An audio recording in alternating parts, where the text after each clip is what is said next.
இந்த வீடியோ பிடித்திருக்கும் அனைவரும் லைக் அண்ட் சப்ஸ்கிரைப் செய்யவும். தேங்க்யூ. நானுமே ரொம்ப ஷாக் ஆயிட்டேன். இந்த மாதிரி கொஸ்டினுக்குலாம் என்னப்பா பண்ணுறது அப்படின்னு சில பேர் கேட்பீங்க.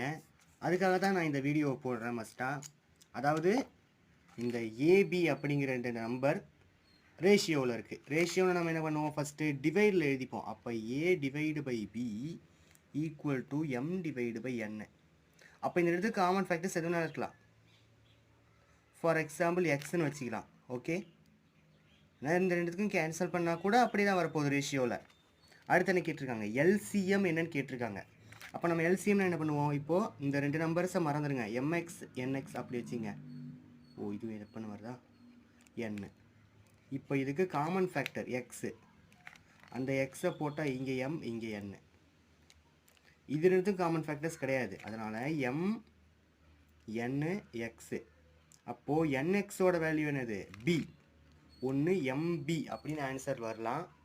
அப்படி இல்லைன்னா அடுத்து எம்எக்ஸ், அதுக்கு என்ன வரும், ஏ என்ஏ.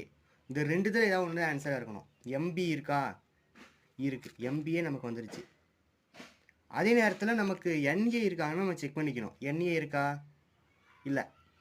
ஓகே, இவ்வளோ சிம்பிள் கான்செப்ட் தான். இதே மாதிரி ஒரு கொஷின் கேட்கவும் வாய்ப்பு இருக்குது. Okay, thank you.